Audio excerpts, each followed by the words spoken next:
बोल जयकारा बोल मेरे श्री गुरु महाराज की जय। गुरुमुखो, सदगुरु के सेवक को ऐसा आचरण करना चाहिए जो साधारण लोगों के लिए प्रमाण बन जाए और स्वतः उनके मुख से निकले कि धन्य है उनके सदगुरु जिनसे इसे आध्यात्मिक शांति प्राप्त हुई है। सदगुरु के सेवक को मन और इंद्रियों के अधीन नहीं रहना चाहिए। परीक्षा के समय तो और भी अधिक सतर्क रहें। यदि कोई कटु या कसर्क बोलता है तो उसके साथ भी उसको वैसा नहीं बोलना चाहिए। नहीं तो सत्संगी और साधारण मनुष्य में क्या अंतर हुआ। हे गुरुमुख, तुमसे यदि कोई अनुचित व्यवहार करे तो तुम क्रोधित न हो, सद्गुरु का ध्यान करो और उनके वचन याद करो। बुरे से बुराई न करो, अपितु बुराई सोचो भी नहीं। इस साधन को अपनाने से तुम भी बुराइयों से बच जाओगे और धीरे धीरे बुरों को भी भला लगने लगोगे। तुम यद्यपि पूर्ण सद्गुरु के सेवक हो, फिर भी आज्ञा माने बिना कृपा उपलब्ध नहीं होगी और कृपा बिना निस्तार नहीं होगा। तुम जो कुछ सत्संग में सुनते हो उसे कार्यान्वित रूप में लाते हो या नहीं, यह जांच सदैव किया करो और की ओर बढ़ाते रहा करो। किसी झगड़ालू व्यक्ति से यदि सामना हो जाए तो चुप से कार्य लो। उचित अथवा अनुचित सब बातों को सहन कर लो। यदि बात को पलटोगे तो झगड़ा बढ़ जाएगा। जिसे अपने मान अपमान का विचार नहीं और जिसमें दूसरों का सम्मान करने की क्षमता नहीं, वह बुद्धिमान नहीं। बुद्धिमान वही है जो दूसरों को सम्मान देकर स्वयं निर्माण बना रहे। तुम्हारे ऊपर यदि कोई सत्य या असत्य दोष अर्पण करता है तो तुरंत क्रोधित मत हो, धैर्य से काम लो, क्योंकि कहने वालों का वचन कोई ईश्वरीय वाक्य तो नहीं है कि ये जो यह बोलेगा वही हो जाएगा। जैसे व्यय की पूर्ति आय से होती है, उसी प्रकार भक्ति धन की पूर्ति भजन अभ्यास से होगी। जिसके बिना मनुष्य के धन से वंचित रहेगा। यदि तुमने गुरु शरण अपनाकर भी मन की शांति कम न की और मन के अनुसार ही काम किया तो जीवन अकारत गया। जो स्वयं ही क्रोध रूपी अग्नि में जलता रहता है, वह दूसरों की तपन कैसे बुझाएगा। सेवक को सदैव यह देखना चाहिए कि मुझ में भक्ति के गुणों की वृद्धि हो रही है या कमी। यदि कमी हो रही है तो अपने ऊपर खेद करना चाहिए और मालिक के चरणों में प्रार्थना करनी चाहिए कि मुझे भजनाभ्यास की शक्ति दे। हे सेवक, तुम गुरु आज्ञा पर अमल करो तो सच्चे इंसान बन जाओगे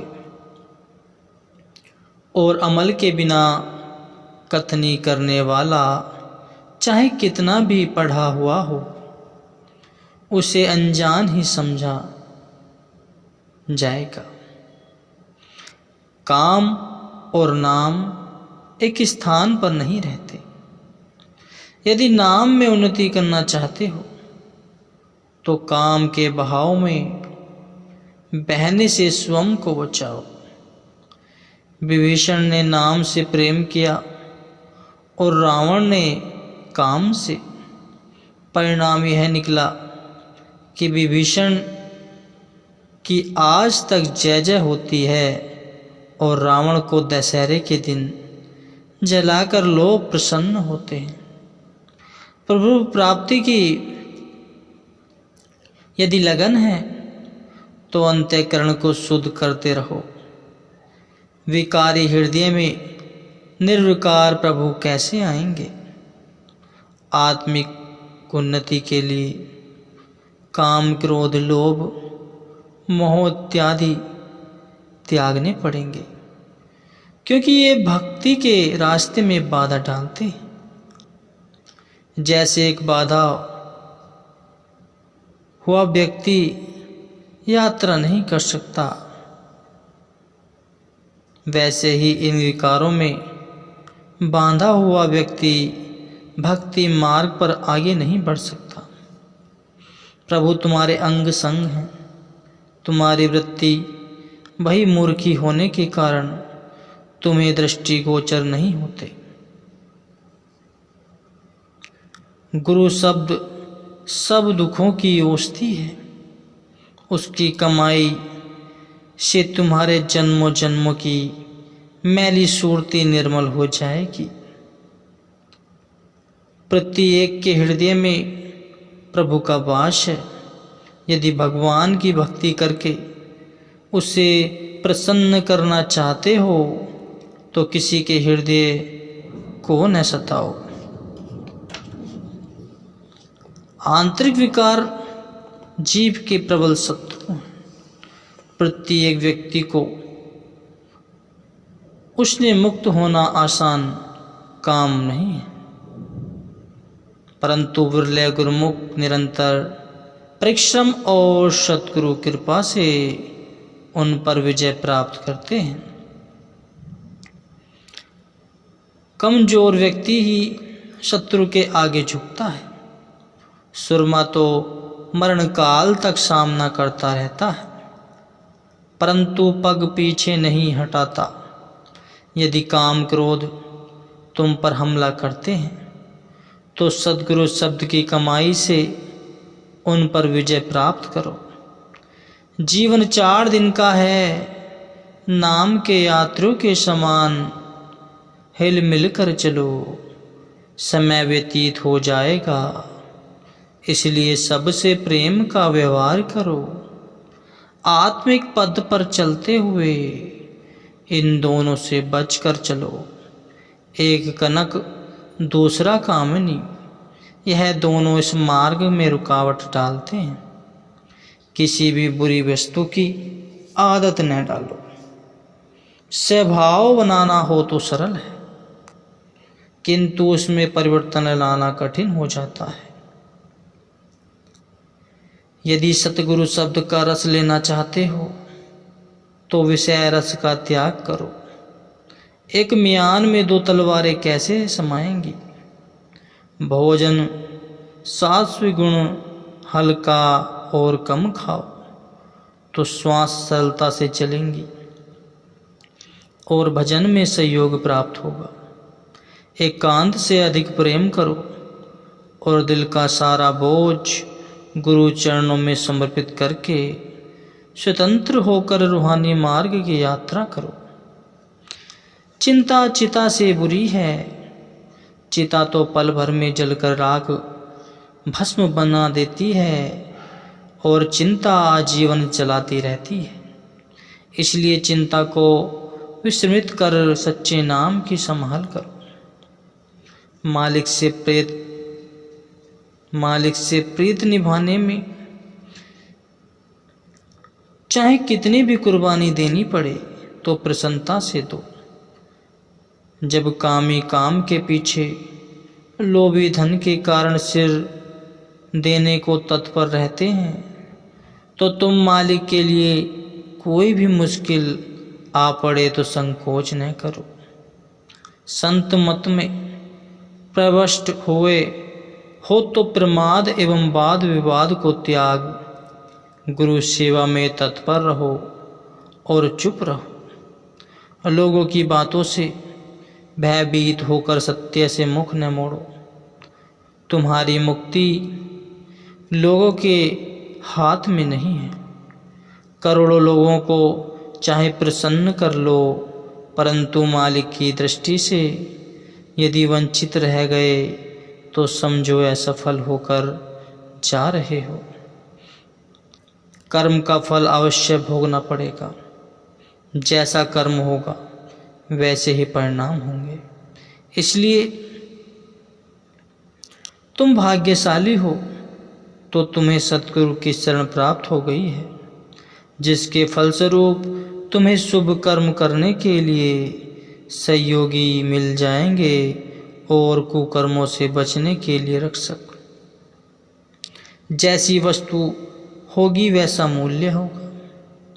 50 या 100 रुपये में कुर्सी, मेज या पलंग आदि मिल जाएंगे। मकान हजारों या लाखों देने से मिलेंगे। यदि सद्गुरु द्वार से नाम की रूपी अमूल्य पदार्थ लेना चाहते हो तो तन मन धन का मूल्य देने के लिए तत्पर रहो। तन मन धन गृह सौंप शरीर, साईं सुमिरन राखे कबीर। शारीरिक रोग अथवा कष्ट तो गुरुमुख पर आते हैं, लेकिन वह मालिक के नाम में इतने लवलीन रहते हैं कि उन्हें दुखों का आभास ही नहीं होता। संत मत में प्रविष्ट हो, परंतु पूर्णतः लाभ तब होगा जबकि दिल में जान से उस मालिक के नियमों का पालन करोगे। गुरुमति का मूल्य है मनमति का त्याग। इसके बिना भक्ति मार्ग में सफलता प्राप्त करना असंभव है। यदि तुम उच्च पद को प्राप्त हो गए हो तो छोटों को परेशान मत करो, नहीं तो उनकी हार्दिक पुकार तुम्हें भी परेशान कर देगी। किसी को भी परेशान मत करो, किसी की भी निंदा न करो, क्योंकि तुमसे तुम्हारी भी हानि होगी। यदि तुम पूछते हो कि कौन सी हानि होगी, तो सुनो, तुम्हारे सब शुभ कर्मों का फल उसके पास चला जाएगा जिसकी तुम निंदा कर रहे हो। अब स्वयं ही समझ लो। जैसे अंधेरी कोठरी में हर समय ठोकर लगने का भय रहता है, वैसे ही जिस व्यक्ति का हृदय ज्ञान के अंधकार से पूर्ण हो, उसे सत्य पद से भटकने का भय रहता है। इसलिए हृदय में अखंड ज्योति जलाओ, जिसमें प्रेम की बत्ती और सत्य का तेल हो।